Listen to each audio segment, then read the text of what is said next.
Today I wanted to show you exactly how I find my upsells, cross-sells, and downsells for my e-commerce store. Now, my store is with Shopify, but if you have a Wix store or any other platform, that is totally fine. This is going to show you exactly how we find those products to increase our basket sizes and ultimately give us more margin when we're left with a sale at the end of the day, especially with marketing expenses on Facebook and Google going up and up and up. So, what does this exactly look like? Really quickly, I want to talk to you guys about what a cross-sell and an upsell and a downsell is, and if you need to care about that third one, in a really brief overlay. If you don't know about them too much, this is not the best video for you. So, real quick, an upsell is when someone purchases a product from your store and they've clicked that add to cart button or they've clicked that go to cart from the cart page, they've actually gone to the checkout. We can see that a product will pop up that fits in line with our cart. Now, these are awesome, and I definitely recommend that you have these in your store.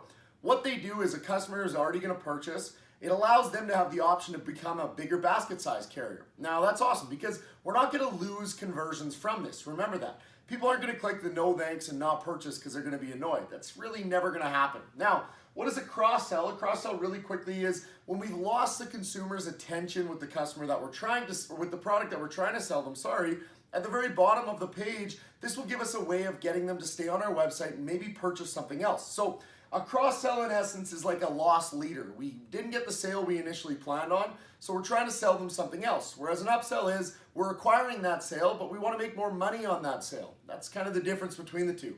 What's a downsell? A downsell is offering them an option that they didn't opt into, and it's just kind of a way to get a few dollars out of them, maybe cover our marketing expense.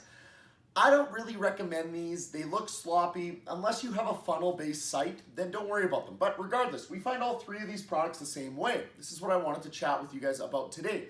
And then I want to show you exactly how I find my initial products. So, this being said, I go to the biggest database that we possibly have access to on the internet from an e-commerce standpoint, Amazon.com. I'm going to walk you through exactly how I found the cross-sells and upsells for one of my products. Now, I would go to Amazon.com and I would type in that search bar something like dual dog leash. Now, this is a product that I sell and I'm fairly successful with, and I want to show you exactly how I found the upsells, cross-sells, and even that product. So from there, I click on a product that's similar to the one that I'm selling, and then I see a ton of information. Amazon deals with billions of dollars of sales. They have way more data than we'll ever be able to acquire as a group. Now, I look at things like customers who also purchase. They always frame these with different wording. They're always testing things like that. But at the end of the day, we're going to see something like that. Customers also bought. That screams upsell. This is where we should look for our upsells, okay? Because Amazon at the end of the day has way more data than we're going to get access to, you guys. So remember that as you guys are watching the screen and really take this seriously. Now, you can also find this customers also viewed or also looked at or also browsed. They always use these different wordings. That's like our cross-sells. So we notice that when we're scrolling down this page, we find that cross-sell section. This is Amazon's way of keeping us on their website to buy something else, right? At the end of the day, that's what their goal is. So this is something that I think is probably fairly new for you guys and very unique. I keep this pretty exclusive information, but most importantly, we need that initial product to sell. So mine was that dual dog leash. Now, how do I find my winning products to sell? Because at the end of the day, I still need a winning product to drive traffic to my website. Whether they purchase a cross-sell or don't, I need to get them there. And as well, if I'm going to utilize an upsell, I need a killer product to begin with. So that takes me over to this product called Hacking Winners that I use. Now, this was $1 to try out. It's basically a massive AI-based database that allows me to find products that are good in new trends and new markets, because I actually don't sell a lot in America. I don't sell in the US. I really don't sell in the United Kingdom. I really don't sell in Australia. At the end of the day, there's just too much competition. Some of you guys have seen this, but this graph just shows the amount of sales in the US versus the rest of the world in dropshipping, and 82 to 83% of dropshippers exist in that US market.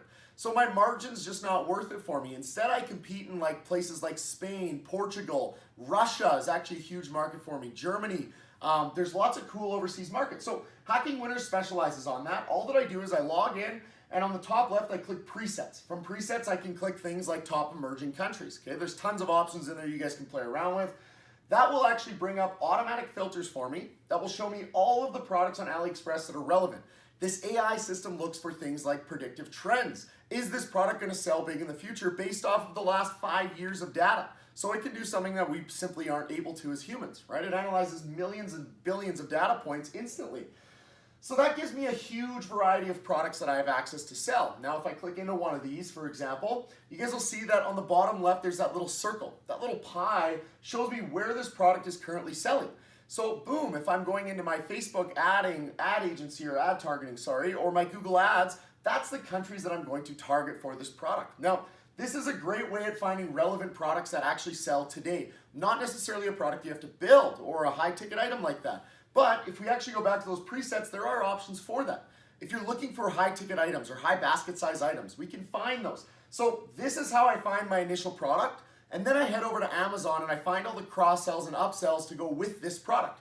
If you follow this method, one product, one winner off Hacking Winners, you can end up with an entire website of products, because then I go to Amazon and I start looking at those cross sells. I click into those and they have their own cross sells and upsells. And we can see where this spider web effect happens, where now I've got 50 products on my Shopify store. But I don't recommend that that's necessary.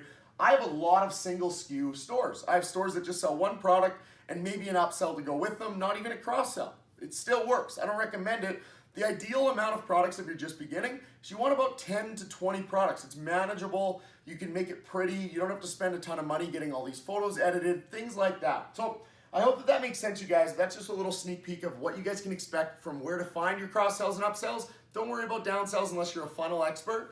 And then this is also how you guys can find that initial winning product. So I hope you enjoyed this video. Wherever you're watching it, please give it a like, a comment, tell me how you feel about it, and subscribe if you're on my YouTube channel.